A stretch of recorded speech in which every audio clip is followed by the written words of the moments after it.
ایک دو مسئلے احکام نجاسات میں سے قرآن مجید کے متعلق۔ مسئلہ پہلا یہ ہے، قرآن کے خط کو نجس کرنا حرام ہے۔ جہاں تحریر ہے قرآن کی روشنائی سے، جو خطوط لکھے گئے ہیں قرآن میں، ان خطوط کا نجس کرنا حرام ہے۔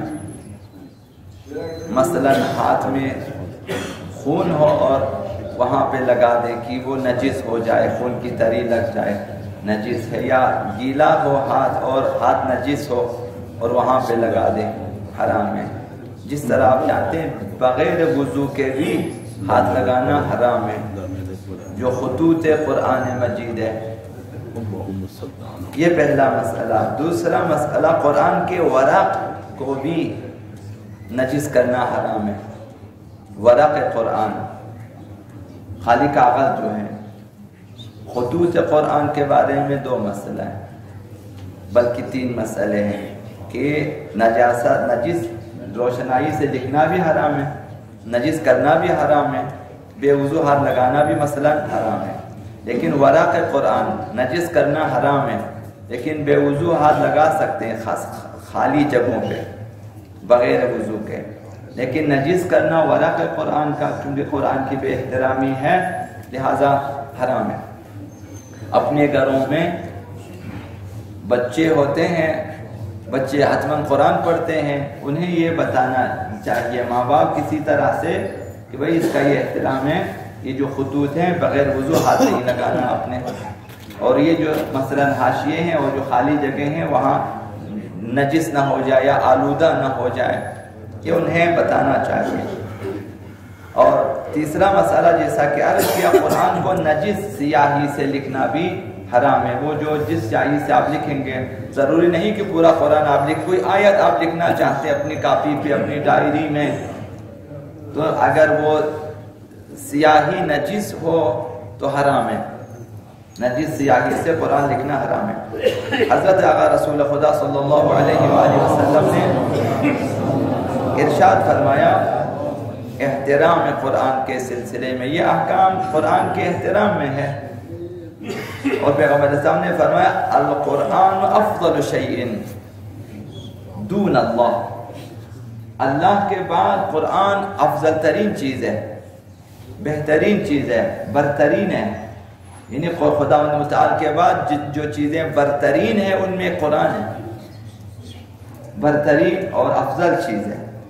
فمن وقر القرآن، جو شخص قرآن کا احترام کرے، توقیر کرے، احترام کرے، فقد وقر اللہ، تو اس نے خدا کا احترام کیا ہے۔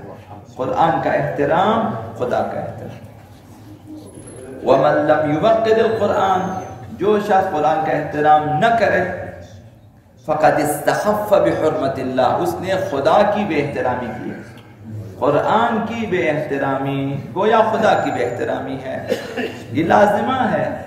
جب آپ قرآن کی بے احترامی کرتے ہیں، خداوند متعال کا احترام، خداوند متعال کی عظمت آپ کی نگاہوں میں نہیں ہے، تو لہذا آپ مثلا خدا نخواستہ بے احترامی، کوئی بھی شخص جب خدا کو کچھ نہیں مانتا تو وہ قرآن کا بھی احترام نہیں کرتا۔ جو شخص خدا کو بزرگ و برتر مانتا ہے وہ قرآن کا احترام کرتا ہے۔ کتاب خدا ہے، علم الہی سے نازل شدہ کتاب ہے، یہ لفظ بلفظ، حرف بحرف خداوند متعال کی طرف سے ہے۔ نہ ایک نقطہ خداوند متعال کے علاوہ پیغمبر نے یا کسی نے اس میں اضافہ کیا، نہ ایک نقطہ کم کیا ہے، نہ ایک زبر کا اضافہ ہے، نہ ایک زبر کا کم ہے۔ یہ جو بین الدفتیں، دو جلدوں میں جتنے حروف، جتنے زیر و زبر ہے، سب خداوند متعال کی طرف سے ہے، اس میں کمی بیشی نہیں ہے، یہ سب خدا کی طرف سے، تو اس کا احترام واجب ہے، لازم ہے۔ تو پیغمبر صلی اللہ علیہ وسلم نے فرمایا جو اس کا احترام کرے گا اس نے خدا کا احترام کیا ہے، اور جو قرآن کا احترام نہیں رکھے گا اس نے خدا کی بے احترامی کی ہے۔ فقد استخف بحرمت اللہ، حرمت القرآن علی اللہ کحرمت الوالد علی ولدہ، اور خداوند متعال کے نزدیک قرآن کا احترام ایسا ہے جیسے باپ کا احترام بیٹے کے اوپر ہے۔ ہمارے اوپر قرآن کا احترام اس قدر لازم ہے جس قدر باپ کا احترام لازم ہے۔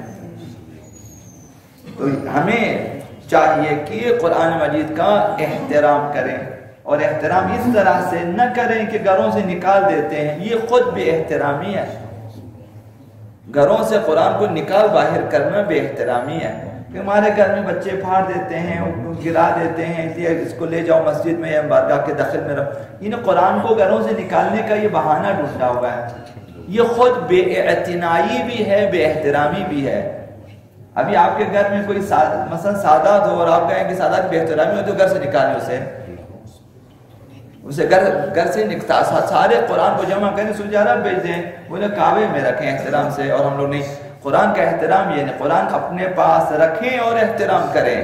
اب یہ خدا کی بے احترامی ہوتی ہے تو انسان کفر اختیار کرے، جو خدا کی بے احترامی ہوتی ہے، ہم خدا کا احترام نہیں کرتے، زیادہ خدا کو نہیں مانتے۔ ہمارے ہاں احترام کا یہ بہانہ غلط ہے، گھروں سے نکال دیتے ہیں۔ اگر گھروں میں بھی رکھتے ہیں تو قرآن کو بند کر کے رکھتے ہیں، باندھ کر رکھتے ہیں، تاکہ اب اس قدر اسے باندھیں اور آپ اسے نفیس صندوق میں بند کر دیں، نفیس پوش میں آپ اسے باندھ دیں۔ اب بعض جگہوں پہ دیکھا ہے 2-2 3-3 پوش بھی ہم نے دیکھے ہیں، 2-3 پوش بھی اس پہ رکھا، ایک کو کھولا پھر دوسرے کھولا پھر تیسرے کو، بھائی یہ احترام شاید اس نے احترام سے کیا ہے، لیکن اب ایک بندے کو آپ بولے قرآن پڑھے، وہ کھولتے کھولتے آدھا گھنٹہ لگ جائے گا، اسے 20 منٹ لگ جائے گا، مزید کم و بیش مثلا۔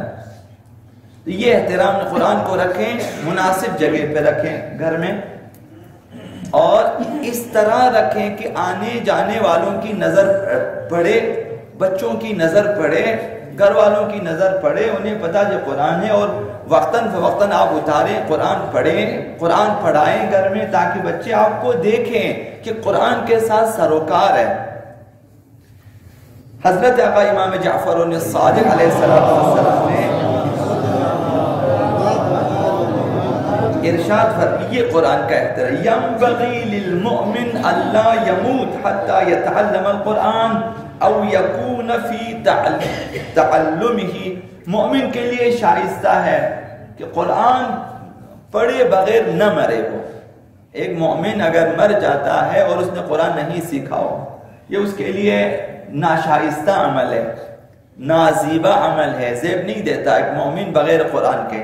مومن حتیٰ کی جانکنی کی حالت میں بھی اسے چاہے قرآن سیکھے، کم از کم سیکھنے میں خداوند متعال کے ہاں یہ تو عذر ہے کہ خدا میں سیکھ رہا تھا، اس سے زیادہ نہیں سیکھ سکا اور میری موت آ گئی، تو پھر یہ آقا امام صلی اللہ علیہ وسلم نے فرمایا مومن کے لیے شائستہ ہے کہ وہ نہ مرے مگر یہ قرآن سیکھ چکا ہو یا سیکھ رہا ہو، یا تعلیم قرآن میں، تعلم قرآن میں مصروف ہو، یا پھر قرآن سیکھ چکا ہو۔ درست قرآن، یہ قرآن کا احترام ہے۔ قرآن کا اگر احترام ہے تو قرآن کو سیکھنا چاہیے۔ اگر میں تلاوت نہ کروں، قرآن کو گھر میں رکھوں، یہ بھی قرآن کی بے احترامی ہے۔ قرآن کی طرف نہ دیکھوں، بے احترامی ہے۔ قرآن کو نہ پڑھوں، مثلا خدا کا احترام یہی ہے کہ خدا کے لیے 5 وقت گھر میں مسجد میں آ جائے، نماز پڑھے۔ یہ خدا، اگر آپ ہم نماز نہیں پڑھیں گے، بے احترامی ہے، خدا کی بے ادبی ہے۔ اسی طرح قرآن کو اگر نہ پڑھیں، بے احترامی ہے۔ گھروں میں قرآن ہونا چاہیے، سیکھنا چاہیے اور اسے پڑھنا چاہیے۔ اور روایت میں آیا کہ ما من مؤمن ذاک ذکرا او انثى حرا او مملوکا، یہ حدیث معصوم کہ فرمائے جو بھی مؤمن مذکر ہو یا مؤنث، مرد عورت، مرد و زن جو بھی ہو، یا حر و غلام جو بھی ہو، مملوک ہو یا آزاد جو بھی ہو، الا وللہ علیہ حق، مگر یہ کہ خدا کا حق ہے اسی گردن، خدا کا ایک حق ہے ہر مؤمن مؤمنہ کی گردن پر، خدا متعال کا حق ہے، اور وہ حق واجب، ایک واجب حق ہے اس کی گردن پر۔ وہ کیا ہے؟ ان یتعلم من القرآن، یہ کہ وہ قرآن سیکھے۔ یہ حق خدا ہے، اگر میں نہ سیکھوں یعنی حق خدا کو ضائع کیا میں نے۔ خدا متعال نے کتاب نازل کیا پیغمبر اسلام کے پاس، پیغمبر اسلام نے اسے لکھوایا، پیغمبر اسلام نے اس کی حفاظت کا انتظام کیا، ائمہ معصومین کو سفارش کی، ائمہ معصومین نے ایک دوسرے کی سفارش کی کہ قرآن کی حفاظت کریں اور لوگوں تک پہنچا دیں۔ اس قدر پیغمبر اسلام سے ائمہ معصومین تک حفاظت کرتے قرآن ہم تک پہنچا اور ہم نہ سیکھیں۔ خدا متعالی نے اسی لیے تو بھیجا ہوگا کہ ہم سیکھیں قرآن مجید کو، نہ سیکھیں ہم نے حق خدا ضائع کیا ہے۔ لہذا احترام قرآن بھی واجب ہے۔ قرآن کا احترام یہ ہے کہ اسے سیکھیں، اسے سکھائیں، یا کم سے کم یہ کہ انسان کی موت اس وقت آ جائے جب وہ قرآن سیکھ رہا ہو۔